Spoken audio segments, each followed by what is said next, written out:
have Brooke Moffis with us here today to talk about landscaping with herbs. Welcome, Brooke. Hi, thanks for having me. What kind of herbs will do well in Central Florida? We can grow just about any type of herb that you can in the more northern states, but with Central Florida you do have to be cautious because we have warm season crops and we have cool season crops. And that corresponds to dry and wet as well, kind of, doesn't it? Exactly. So you really have to plant the right plant in the right place, and not only that, you have to plant them at the right time of year. For instance, basil. Basil's a real kind of, I call it a finicky herb.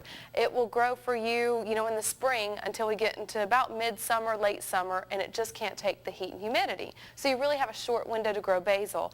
But after we start to get into like September, October, you can then plant it again after that real hot and, humid time period of the year is over with. You can grow it through the winter, but then you have to bring it inside during a frost or freeze. So you really have to know what herb to grow at what time of year and the correct place. Wow. Well, now are there biennial or perennial annual herbs? Because I know some plants will grow perennially up north, but down here we have to grow them as like annuals because of the seasons again. Right, and vice versa too. Some plants that may have been an annual up north can be grown as a perennial down here. So really in Central Florida, it's, there's lots of annuals, lots of perennials that grow here. Your annual herbs are going to be like your fennel that reseed. But guess what? This one has come back in our garden every single year. I would categorize it as an annual, but here in Central Florida, it's almost a perennial. But it typically reseeds. And what I mean by annual, too, is that plant will go from seed to plant to flower to seed all within one growing season. So, and this one does do that, but then it also comes back from the mother plant too. And then there's lots of perennials. For example, rosemary. This is a prostrate rosemary that lays low to the ground. It's great to use with landscaping because it makes a really nice thick ground cover. But this is one that's a true perennial. It's going to come back year after year after year. It never dies back, really. Right, exactly. And one thing that I've noticed in our landscape, we have a demonstration garden and we have this beautiful raised bed with lots of herbs. In the middle of January, when everything else looked like toast, the rest of our garden looked really nice and green. Well, now how do you landscape with them? Well, with landscaping with herbs, it's great. You can do things like in this slide here with the hanging baskets. You can also add pops of color or, pops of herbs with container gardens too.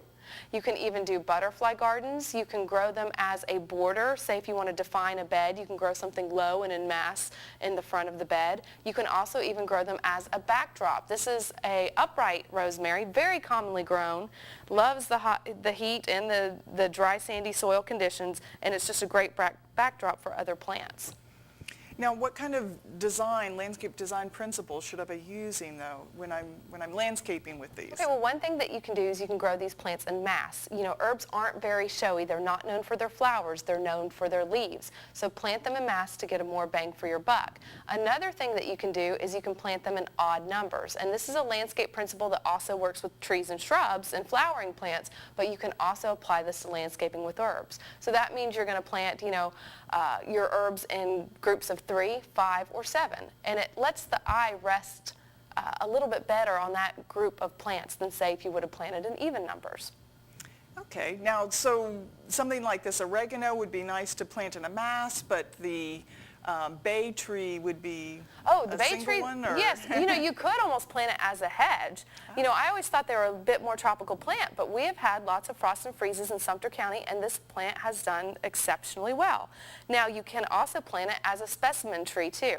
We actually have a French potager garden, which is a very formal symmetrical garden, and what we have is 4 rectangular beds, and then we have a bay tree right in the center. It looks really, really small, really beautiful, and we're going to maintain this as a small tree. Another thing that you could do is even a knot garden if you really wanted to get very formal with your landscape, like you can see in this slide here. So there's all different kinds of ways that you can incorporate herbs into the landscape. Now, what kind of growing conditions do they require? Or are they each a little different? They're each a little different. So again, you have to plant the right plant in the right place. But most herbs actually, they prefer a slightly alkaline soil. And we have that throughout most of Central Florida, or at least for our area. So something like rosemary Likes a slightly alkaline soil, but it also likes hot and dry conditions. So this one is perfect for the dry, sandy soils in the heat of the summer here in Central Florida. But then we have things like mint, as you can see in this slide here. And mint can take a little bit more shade. It can also take a moist soil, and it likes a lot of organic matter in the soil too. And you have to be careful not to let that escape because it will take over a Yes, garden. you want to grow mint in a pot if you can, or in some type of enclosed area. That's correct. Now, how often should I water herbs, or is that, again, something that's really dependent on the herb? Exactly. You know, a lot of people ask me, oh, you know, is there some type of schedule I can follow? Well, no, there's not, because watering depends on the herb. The rosemary, you're going to get by with a lot less water. In fact, it can survive on natural rainfall. Most of your herbs can survive on natural rainfall, which is why they're great to landscape with Florida. The thyme that you see here, this one can take dry, sandy soils too.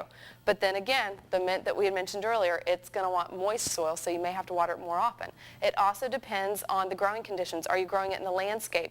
It can probably survive on natural rainfall, or it can survive on less water than, say, a container or hanging basket, which is going to be, you know, very well drained, and so you're going to have to water it on a more frequent basis. Okay. Now, you've told us about some of these herbs, so there's some here that you haven't talked about yet. What is that one This over one's there? Mexican tarragon, and a lot of people will use this in oil, and they'll cook with fish with it. Now, Mexican tarragon, it likes dry, sandy soils, full sun. So again, it's great for a Central Florida environment. Then we also have fennel here, and fennel is great because you can use it for a butterfly garden. It makes a great host plant, or one that larvae is going to feed off of, and the zebra swallowtail will actually, the caterpillar will thrive on this plant and it will develop into an adult butterfly. So you don't want to kill the caterpillars that are on that. Exactly, and that's one share. thing, yes, to point out. Fennel is not the only plant that caterpillars can feed on. They'll also feed on parsley too, curly leaf and flat leaf parsley. So be aware of that with growing herbs. They do make good host plants for caterpillars. So you will see some damage out in your landscape. Wow. And now the oregano and thyme are both good ground covers? Yes, this one is going to be, actually this one works great as a ground cover, but it also works great if you have like a low window in the front of your house and you want to put a really dwarf shrub. Try oregano instead. And again, this looks beautiful during the winter months. So it's just a beautiful plant to grow. And there's also a lime green oregano, which makes a really strong statement in the landscape. One of my favorite plantings of herbs was actually Artemisia or wormwood. Then we had knockout roses in front of that, and then we had a lime green oregano as a border in front of that. It was a gorgeous planting. And then the thyme too. The thyme is great for containers because it spills and softens the edges, but then it also serves as a low-growing ground cover too in the landscape. I've heard it's good to use around stepping stones because then if it grows over the stone a little bit and you crush it as you step, it releases the scent. Oh, that's a It's very beautiful nice that way. idea. Yes, it is. And you know, a lot of herbs, your lavenders, your rosemaries, they're great to plant as a border too, like walking up to your house, because your guests, you know, they'll touch it and it will release that smell. Very nice. Any other information or places where they can get information about? You know, we actually have a wonderful publication. If you go to solutionsforyourlife.com and search herbs in the little search box there, it'll pull up a really nice publication on growing herbs in Central Florida for you. Great. Thank you. Thanks.